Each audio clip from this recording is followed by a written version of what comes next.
Hamas ने एक बार फिर रिहा किए जाने वाले गाजा बंधकों की तीसरी लिस्ट इजराइल को सौंप दी है। प्रधानमंत्री बेंजामिन नेतन्याहू के कार्यालय की ओर से इस लिस्ट को लेकर जानकारी दी गई है। इससे पहले हमास ने इजराइल पर गाजा में आवश्यक मानवीय सहायता पहुंचाने में देरी करने का आरोप लगाया था। समूह ने चेतावनी दी थी कि यह बंधकों की रिहाई प्रक्रिया को प्रभावित कर सकता है। इससे पहले गाजा पट्टी में बंधकों की रिहाई के लिए युद्ध विराम लागू होने के बाद 3 इजरायली बंधक रोमी, एमिली और डोरोन को हमास ने रिहा कर दिया था। बंधकों की रिहाई के बाद एक बयान में अमेरिकी पूर्व राष्ट्रपति जो बाइडेन ने कहा था कि आज गाजा में बंदूकें शांत हो गई हैं। इजराइल के साथ हुए युद्ध विराम समझौते के तहत हमास लगातार बंधकों की रिहाई कर रहा है। एक इजरायली अधिकारी ने बुधवार को कहा है कि हमास गुरुवार को होने वाले अगली बंधक रिहाई में 3 इजरायली नागरिकों को रिहा करेगा, जिनमें 2 महिलाएं और एक 80 वर्षीय पुरुष शामिल हैं। इसके साथ ही इस बैच में 5 थाई नागरिक भी शामिल हैं। इजराइल के साथ हुए युद्ध विराम समझौते के तहत हमास लगातार बंधकों की रिहाई कर रहा है। एक इजरायली अधिकारी ने बुधवार को कहा है कि हमास गुरुवार को होने वाले अगली बंधक रिहाई में 3 इजरायली नागरिकों को रिहा करेगा।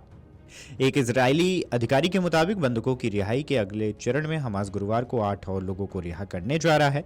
इसमें 3 इजरायली नागरिक हैं, जिसमें 2 महिलाएं अरबेल यहूद और अगम बर्गर शामिल हैं। इसके अलावा 5 थाई नागरिक भी रिहा किए जाएंगे। इजरायली अधिकारियों ने 5 थाई नागरिकों के नामों का खुलासा नहीं किया है। इससे पहले पिछले सप्ताह हमास ने 4 महिला इजरायली सैनिकों को 15 महीने की कैद के बाद रिहा किया था। इसके बदले इजराइल द्वारा 200 फिलिस्तीनी कैदियों को रिहा किए गए थे। जिन महिला इजरायली सैनिकों को रिहा किया गया था उनके नाम करीना एरीब, डेनियला और नामा लेवी और लीरी अलबाग था। इनको तब पकड़ा गया था जब हमास के नेतृत्व वाले आतंकवादियों ने 7 अक्टूबर 2023 को नाहल ओज सैन्य अड्डे पर हमला किया था। इस दौरान वहां 60 से ज्यादा सैनिकों की हत्या भी की गई थी। 7 अक्टूबर 2023 को हमास के हमले के दौरान लगभग 250 से ज्यादा लोगों का अपहरण कर लिया गया था, जिसके बाद 15 महीने तक युद्ध चला। गाजा में 90 से अधिक बंधक अभी भी हैं। हालांकि माना जाता है कि कम से कम 1/3 की जान चली गई है। अन्य को रिहा कर दिया गया है, बचा लिया गया है या उनके शव बरामद कर लिए गए हैं।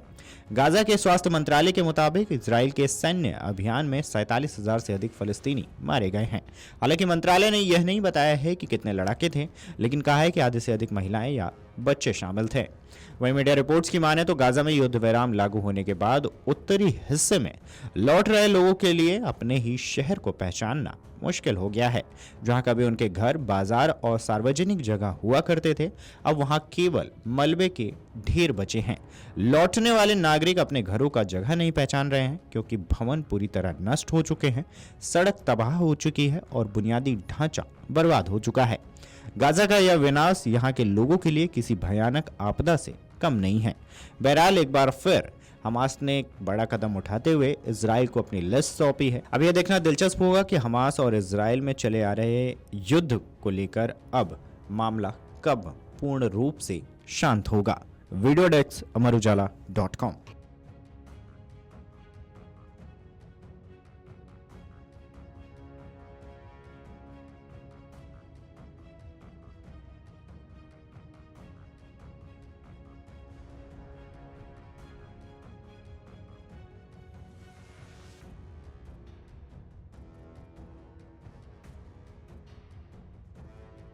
अमर उजाला जीवांजलि के सारथी की मदद लें और महाकुंभ में स्नान जरूर करें। अमर उजाला जीवांजलि के सारथी की मदद लें और महाकुंभ में स्नान जरूर करें। अमर उजाला जीवांजलि के सारथी की मदद लें और महाकुंभ में स्नान जरूर करें।